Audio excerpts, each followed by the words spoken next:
Every spring it happens. Small piles of gravel that look randomly dumped in our North Carolina streams.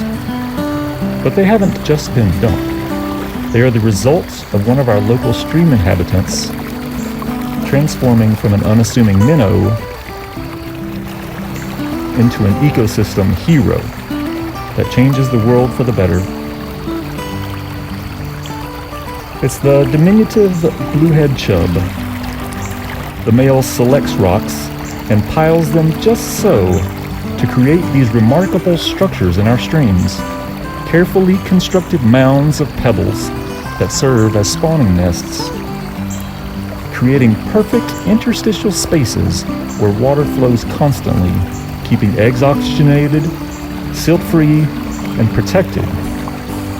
In streams otherwise dominated by habitat inhospitable to fish eggs, these meticulously constructed gravel mounds create ideal spawning habitat where little to none may have existed before, whether that stream bottom is mostly sand or mostly bedrock and boulder.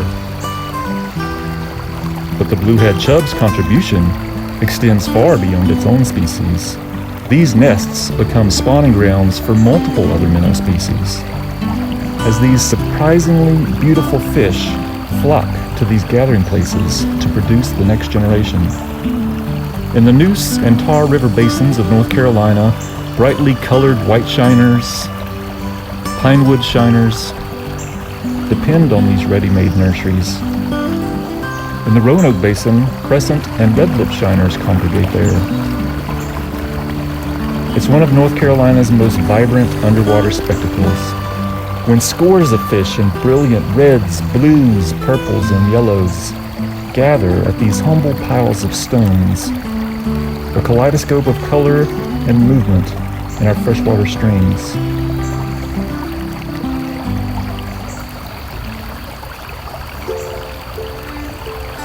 This ecological story, however, has an even more fascinating chapter.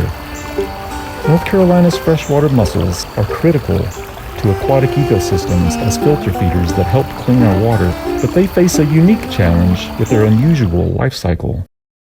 Mussel larvae, called Glaucidia, must attach to the gills or fins of specific host fish where they undergo metamorphosis to the next life stage. After developing their foot and internal organs, they drop off the fish to begin independent lives as filter-feeding mussels. And from there they grow to live for decades or more, filtering our creeks and rivers. Remarkably, of the 6 federally threatened or endangered mussel species on North Carolina's Atlantic slope, 5 of them depend on either the bluehead chub or their nest associates as hosts. This makes the bluehead chub a true keystone species, an ecological architect whose presence creates conditions necessary for multiple other species to survive, including some of our rarest aquatic animals. But how does a stationary mussel manage to get its larvae onto these highly mobile fish? Well, with bait, of course. Whether it is the flake-like conglutinates from the endangered Carolina hill splitter, the worm-like mimics of the threatened Atlantic pigtoe or endangered James spiny mussel, or the endangered Tar River spiny mussel, a species found nowhere else on Earth but in North Carolina, or the tufts of mucus and Glaucidia produced by the threatened yellow lance. They all look good to eat to a minnow, and they are all loaded with mussel larvae that are ready, willing, and able to latch on to start their journey in life as soon as the minnow tries to take a bite. All 5 of these mussels are critically imperiled, and they are all relying on these minnows for their very survival.